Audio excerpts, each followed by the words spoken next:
केंद्र की सत्ता में एनडीए की सरकार दो बैसाखी के सहारे खड़ी है। एक बैसाखी नीतीश कुमार है तो दूसरा बैसाखी चंद्रबाबू नायडू है। इन दोनों के सहारे प्रधानमंत्री नरेंद्र मोदी तीसरी बार प्रधानमंत्री बने हैं। लेकिन ये क्या, ये दोनों बैसाखी नरेंद्र मोदी के सामने झुके हुए हैं।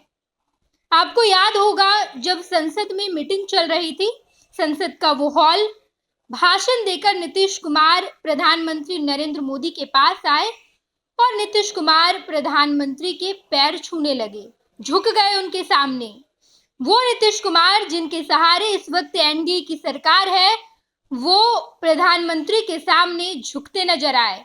आज एक अलग दृश्य निकलकर सामने आया जहां पर टीडीपी के राष्ट्रीय अध्यक्ष चंद्रबाबू नायडू प्रधानमंत्री नरेंद्र मोदी के सामने झुकते नजर आए।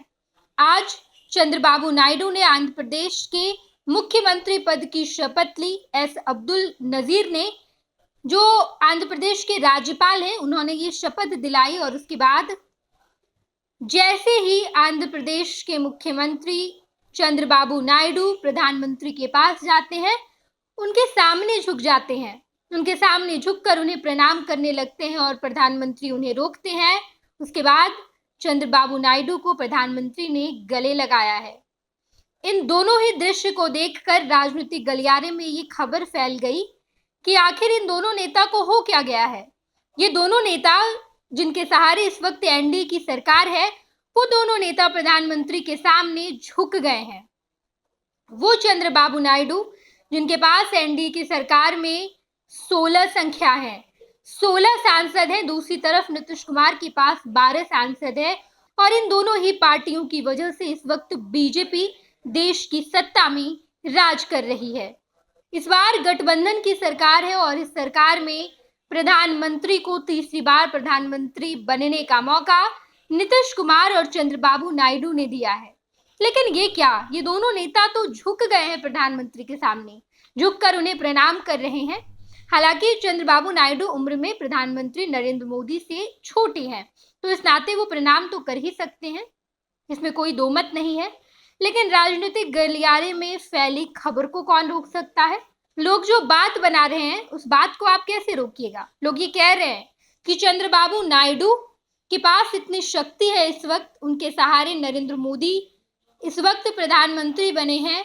एनडीए की सरकार दो बैसाखी के सहारे है, जिसमें एक तरफ नीतीश कुमार है तो दूसरी तरफ चंद्रबाबू नायडू, और ये दोनों ही नेता प्रधानमंत्री के सामने झुके हैं। ये भी खबर निकलकर सामने आई कि मोदी 3.0 में बीजेपी ने जो चाहा बिल्कुल वही हुआ है। कैबिनेट में जो मंत्री बनाए गए, मंत्रियों को बड़े पद चाहिए थे, जेडीयू के मंत्री को बड़ा पद चाहिए था, चंद्रबाबू नायडू के जितने सांसद हैं उन्हें भी बड़ा पद चाहिए था, उनकी पार्टी की तरफ से जो मंत्री बने उन्हें भी बड़ा पद चाहिए था। लेकिन ये क्या, प्रधानमंत्री नरेंद्र मोदी ने तो इन्हें झुनझुना थमा दिया है।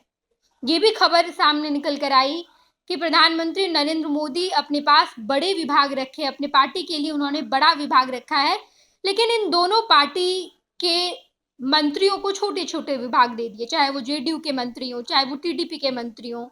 और आज जब आंध्र प्रदेश के मुख्यमंत्री के तौर पर चंद्रबाबू नायडू शपथ ले रहे थे, तो वो प्रधानमंत्री के सामने झुक गए। प्रधानमंत्री ने उन्हें रोका और अपने गले से लगा लिया। लेकिन ये दृश्य नीतीश कुमार के पैर छूने वाले दृश्य को भी याद दिलाता है और ये सवाल सामने आ खड़ा हुआ है कि क्या प्रधानमंत्री के सामने नीतीश कुमार के साथ साथ चंद्रबाबू नायडू भी झुक गए हैं। पैनोरमा ग्रुप, जो सोचता है वो करता है, आपके अपने सपनों का आशियाना। ये लो, मुंह मीठा करो। आज मैंने अपना जॉब छोड़ दिया, अब हम पूर्णिया वापस जाएंगे। जॉब छोड़ दिया है? मतलब ये घर कैसे चलेगा? हम करेंगे क्या? और माँ बाबूजी क्या बोलेंगे? इसलिए मैं एक और मिठाई का डब्बा लाया। अपने बिजनेस के लिए लोन अप्रूव हो गया। अरे लोन अप्रूव हो गया वो तो ठीक है, लेकिन पूर्णिया में हम रहेंगे कहाँ? अपना घर भी तो नहीं है वहां। इसलिए तो एक और मिठाई का डब्बा अलग से लाया हूं। हमने पूर्णिया में घर ले लिया है, पूर्णिया के ई होम्स पैनोरमा में। पूर्णिया में पैनोरमा ग्रुप लेकर आए हैं ई होम्स पैनोरमा। बड़ा घर, आलीशान जिंदगी, और अत्याधुनिक सुविधाओं के संग अरे अरे, अब क्यों मुंह मीठा करवा रही हो? क्योंकि हम घर वापसी जो कर रहे हैं। घर वापसी की खुशी पूर्णिया में ई होम्स पैनोरामा के संग। E homes panorama, luxurious lifestyle redefined.